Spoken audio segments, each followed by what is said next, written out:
welcome to the fourth clip of your life history. And you told that you were under the British and you were boxing then. Right. And what happened after that? Well, thank you for interviewing me again for the fourth part. Mm-hmm. Yes, I'm recollecting my memories. After the British left, this was in the 60s, somewhere around 63, 64. 60s, I think 61, 60, we got the independence. But then a couple of years they were staying there. And I used to be working at their places at those days as a young kid. Used to be going and doing gardening work. I didn't tell you about that. I used to do gardening work and getting money to get money for my pocket money and everything. And I used to even do shoe polishing the boots of these British people when they were staying.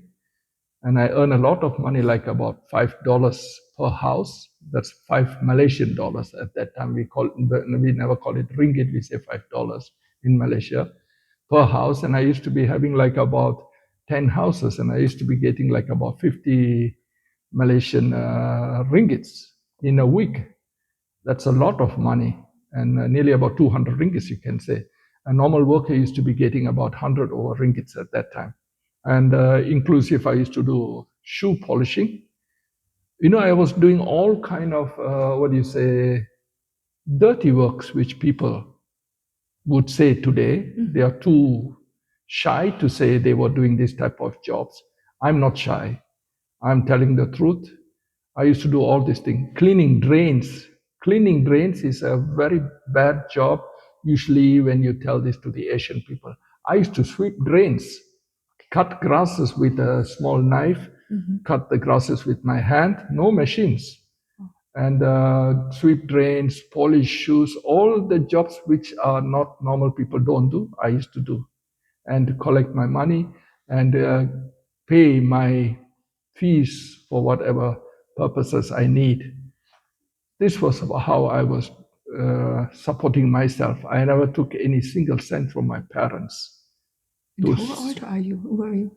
I was at that time was nearly like about 13 years old. Wow. Yes, 13 years old like that.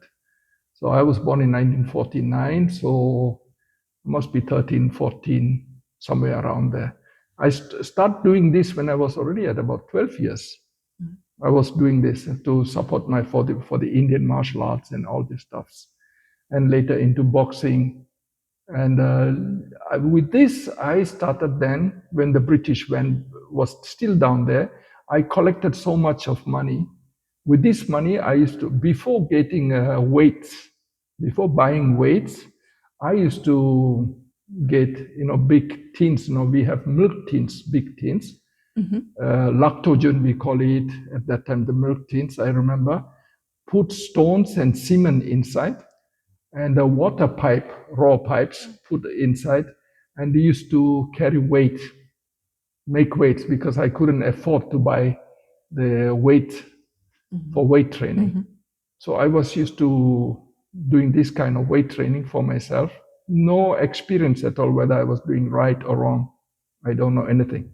So later with this kind of working, I used to buy my weights, make dumbbells and long barbells. Even I didn't know about incline benches. And I used to see bodybuilding reviews, weight training reviews, magazines, and I see, they have a incline bench, a normal bench. I used to ask somebody to make for me with a wooden carpenter used to make for me. And sometimes we make our own stuff in the beginning and used to do weight training. That was how I started doing weight training. And I wanted to be like all the movie stars. Those days were the movies like Hercules, yes, Gladiators movies, Majesty, I remember. And my favorite bodybuilder was Steve Reeves, one of the beautiful bodybuilders for that time, and the Rake Park. Rake Park, I think he motivated Arnold Schwarzenegger a lot. So Rake Park, he used to be as Hercules. Mark Forrest, he used to be as Majesty. All this Gordon Scott as Tarzan. all these people's name I still can remember, and I see their body, and I was fascinated, and I wanted to train my body to this level. I never even reached a little bit, but that was only when I was like about 13, 14 years old. And after boxing was over, I had no other, so I was training, weight training. And this weight training came to a sudden end when we have to move away from that house. So all my weight training, we didn't never have any more places, a room where I can keep my weights. So I lost part of my weight training exercises because I didn't have place. So weight training was gone. So no bodybuilding, nothing. So it was only for a short time.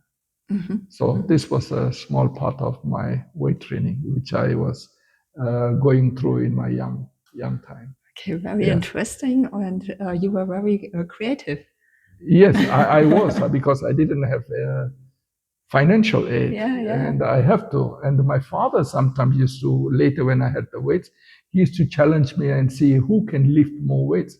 And I should say I used to lift more weights than my father. I was very strong at that time, but I didn't know how to do the weight training. And then later parts, I came in to know some good friends. Anyway, after the British all went, I tried to get another job, and I became an office boy. So my job came up a little bit much more better than sweeping drains and everything. I financed my studies in the night school. I used to go for night school, and I used to go and do office boy job. And through office boy job, I came to meet some good friends of mine who were doing bodybuilding. And he was a great bodybuilder, and I got some information how he trains. And I was also doing at that time bodybuilding a little bit with his knowledge, a little bit. But he stopped bodybuilding, and he was a taekwondo man. And I wanted to go and study taekwondo at this moment. I'll let you know about this, what happened to this in the next chapter. In the next chapter. Yes. Thank you very much. You're most welcome. So see you all in the next chapter And on coming to martial arts. Bye. Bye.